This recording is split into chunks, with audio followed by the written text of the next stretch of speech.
Market లో invest చేసి మీ డబ్బులు డబుల్ చేసుకోవాలనుకుంటున్నారా? సుందరరామిరెడ్డి గారి లైవ్ సెమినార్ కి అటెండ్ అవ్వండి. నమస్తే, వెల్కమ్ టు సుమన్ టీవీ. నేను మీ జవేరియా. మనతో పాటు ఆ ఫేమస్ ఆస్ట్రాలజర్ శ్రీ అనంత రామశర్మ గారు ఉన్నారు. నమస్తే గురుగారు. నమస్కారం. నృసింహార్పణం. ఎక్కువ పూజ చేసే వాళ్ళకి కష్టాలు, దౌర్భాగ్యాలు ఎక్కువ ఉంటాయి. ఎందుకు? మనకి పూజ చేస్తున్నాము అని మనం అనుకుంటూ ఉన్నాము, కానీ మనస్ఫూర్తిగా చేస్తున్నామా అనేది ఫస్ట్ ప్రశ్న వేసుకోవాలి. అసలు మనం పూజ ఎందుకు చేస్తున్నాము? మనకు ఉన్న ఏ కోరికైనా తీరటానికి, ధర్మంగా ఉన్నటువంటి కోరిక, ముఖ్యంగా ధర్మబద్ధంగా మనం కోరుకున్న కోరిక తీరటానికి, మన కష్టములు ఏవైనా ఉంటే అవి కూడా తీరటానికి, ఈ రెండు కారణాలతో మనం పూజ చేస్తాము. ఏ దేవతా పూజ అయినా అదే కారణం. ఇంకొకటి, అసలు మనం పూజ చేస్తున్నాము, చేసేటప్పుడు మనం ఉదాహరణకు సత్యనారాయణ స్వామి వారి వ్రతం చేస్తున్నాము అనుకున్నాం. ఈ సత్యనారాయణ స్వామి వ్రతం చేస్తూ ఉన్నప్పుడు మనం ప్రాతకాలాన్నే లేచి ఆ కథలో చెప్పినట్లు చేస్తున్నామా? చెయ్యట్లేదు. అంటే ఒక ధర్మం ఏం చెప్పింది, పూజా విధానం ఏం చెప్పిందో అది మనం చెయ్యట్లేదు. ముఖ్యంగా మనం ఎంతసేపు మనం భక్తిగా ఉంటున్నాం, కానీ పరిసర ప్రాంతాన్ని కూడా ఆ ధర్మంగా మనం ఉంచుతున్నామా అనేది కూడా కావాలి. పంచరంగుల ముగ్గులు పెట్టమని చెప్పింది. మనం ఏం చేస్తున్నాం? 5 రంగులు స్వామివారి మీద వేస్తున్నాం. పీఠం కింద పంచరంగుల గోమయంతో అలికి పంచరంగుల ముగ్గులు వేసి దాని మీద పీఠాన్ని ఏర్పరచాలి అని శాస్త్రం చెప్పింది. వ్రత కథలో కూడా అదే ఉంది, కానీ అది చెయ్యం మనం. గోమయంతో అలకట్లేదు. ఒకటి, గోమయం ఏంటంటే లక్ష్మీప్రదం. కాబట్టి ఆ లక్ష్మీప్రదం ఉన్న చోట మనకి ఆ లక్ష్మీ అనుగ్రహంతో పాటు మనం ఏ దేవతనైతే ఆహ్వానిస్తున్నామో ఆ దేవత యొక్క అనుగ్రహం మనకు కలుగుతుంది. ఆ దేవత వచ్చి కూర్చుంటుంది ఆ స్థలంలో. మరి మనం పూజ చేస్తున్నాం, కానీ అక్కడ అలా చేయట్లేదు, గోమయంతో అలకట్లేదు. మరి మాది ఇల్లు మొత్తం కూడా పాలిష్ బండలండి, మార్బుల్స్ అండి అంటాము, అయినా సరే తప్పులేదు. పూజాస్థలంలో వాళ్ళకి తుడిస్తే పోతుంది అది, కాబట్టి ఇబ్బంది లేదు. కాకపోతే 1-4 సార్లు తొడవాల్సి వస్తుందేమో, కానీ అలా అలికి గనక దాని మీద ముగ్గులు వేసి, పంచరంగుల ముగ్గులు వేయమని చెప్పింది. అలా ముగ్గు వేసి దాని మీద పీఠాన్ని ఏర్పరచుకొని శాస్త్రం ఎలా చెప్పిందో అలా పూజ చేసుకోవాలి. ఒకటి, త్రికరణ శుద్ధిగా స్వామివారిని నమ్మాలి. రెండోది, అక్కడ మనం ఏ బ్రాహ్మణ్ అయితే పిలుస్తున్నామో ఆ బ్రాహ్మడు ఎలా చెబుతున్నాడో అలా వినాలి. ఒక పక్క బ్రాహ్మడు మంత్రాలు చదువుతుంటే ఆ మంత్రాలు వినకుండా, దాన్ని అర్థాన్ని తెలుసుకోకుండా, సరిగ్గా ఆ కథలు సరిగ్గా వినకుండా, మాకు తెలిసిన కథేగా సత్యనారాయణ స్వామి కథ అంటే అని, మనకు తెలిసిందేగా అని దాన్ని నెగ్లెక్ట్ చేయడము. వచ్చిన వాళ్ళు కూడా అంతే ఉన్నారు. మనం ఎవరినైనా నలుగురిని పిలుచుకొని చెయ్యమని శాస్త్రం చెప్పిందని చెప్పేసి నలుగురిని పిలిస్తే వాళ్ళు కూడా అలానే తయారైనారు ఆ భక్తులు. వాళ్ళ వల్ల ఇక్కడ డిస్టర్బెన్స్ అవుతుంది. పూజ చేసే వాళ్ళకి, బ్రాహ్మడికి, అందరికీ డిస్టర్బెన్స్. ఇలా చేస్తూ ఉన్నాం. అంతేకాకుండా ఫొటోస్, కెమెరాలకి, వాటికి సెల్ ఫోన్లలో రికార్డ్ చేస్తాము, ఫోటోలు తీసుకుంటాము, వాటికి కొంత ప్రిఫరెన్స్ ఇస్తున్నాము. మనకి ఎవరు కావాలి? భగవంతుడు కావాలి, భగవంతుడికి మనం కావాలి, మనలో ఉన్న భక్తి కావాలి ఆయనకి. ఆ భక్తిని మనం అక్కడ ఇవ్వకుండా మిగతా అన్నీ ఇస్తున్నాం. పంచపక్ష పరమన్నాలు పెడుతున్నాము, వెండి ప్లేట్లు, బంగారు ప్లేట్లు అని పెడుతున్నాము, అన్నీ చేస్తున్నాం, కానీ ఇది మాత్రం అక్కడ ఇవ్వట్లేదు. రంగురంగుల పూలు వేస్తున్నాము, మనస్సు అనే పువ్వుని మాత్రం అక్కడ పెట్టట్లేదు. ప్రధానమైన కారణం ఇది గురుగారు. ఇక్కడ మనకి ఏంటంటే, పూజ చేస్తున్నప్పుడు చేస్తున్నాము అని మనం అనుకుంటున్నాం, కానీ త్రికరణ శుద్ధిగా చేయట్లేదు. అందుకే భగవద్గీతలో కూడా చెప్పాడు, పత్రం పుష్పం ఫలంతోయం ఏమే భక్త్యా ప్రయశ్చతే. ఎటువంటి కోరిక లేకుండా నిష్కలమైనటువంటి భక్తితో, నాకు ఏం కావాలో నీకు తెలుసు, నాకెంత కష్టం ఉందో నీకు తెలుసు స్వామి, నేను ఇంతకంటే నేను ఏమీ ఇచ్చుకోలేను అని ఏ కోరిక కోరుకోకుండా నిష్కలమైనటువంటి భక్తి, ఆ భక్తిని లోపించేటట్లు ఉన్నాం మనం. అన్ని రకాల హంగులు ఆర్భాటాలు చేస్తున్నాం, కానీ భక్తి లేదు.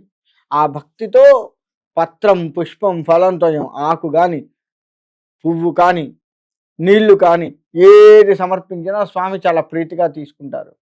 అది చేయట్లేదు మనం. భక్తి అనే పుష్పాన్ని మనం అక్కడ సమర్పించట్లేదు. అది ఒక కారణం.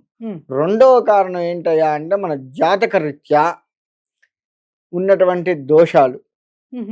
మనకి ఉదాహరణకి గురుడు ఉచ్చలో ఉన్నాడు. గురుడు ఉచ్చలో ఉంటే మనకు మంచి జరగాలి.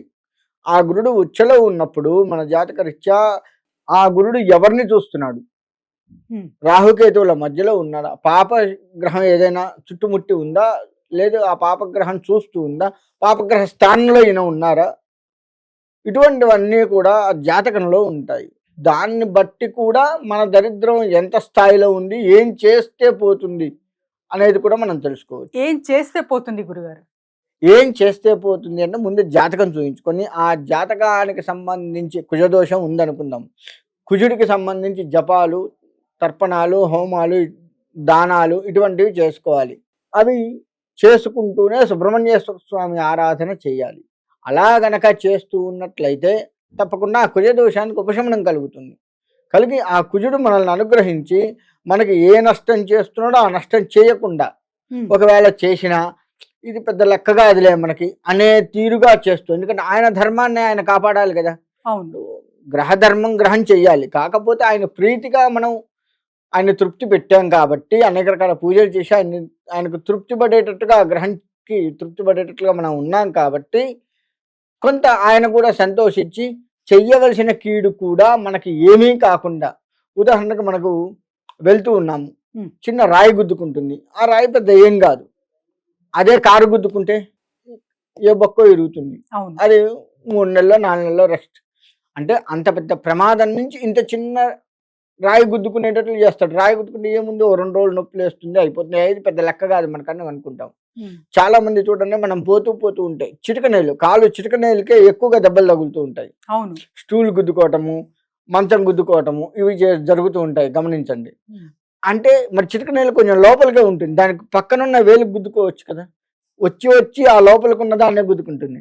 గమనించండి. అంటే కష్టాలు అనేవి లోతుగా కూడా వస్తాయి. లోపలగా ఉన్న దాన్నే మనం ఎంత భక్తిగా ఉన్నా సరే మన గ్రహ ప్రభావం మన మీద పడుతూ ఉంటుంది.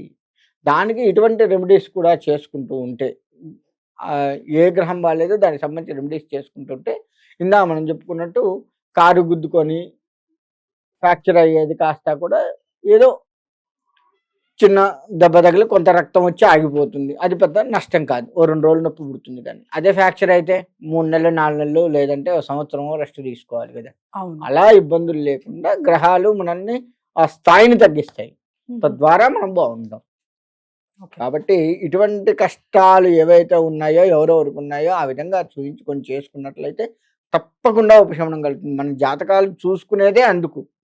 వచ్చే కష్టాలు ఏవైతే ఉన్నాయో దాన్ని తెలుసుకొని జాగ్రత్త పడుతూ ఉంటే ఆ కష్టాల నుంచి బయటపడతాము. వచ్చే సుఖాలు ఏవైతే ఉన్నాయో దాని మీద శ్రద్ధ పెట్టి దాన్ని మంచిగా ఆహ్వానిస్తూ ఉంటే ఆ సుఖం ఎప్పటికీ మనకు ఉంటుంది. జాతకం తెలుసుకునే కారణమే ఇది.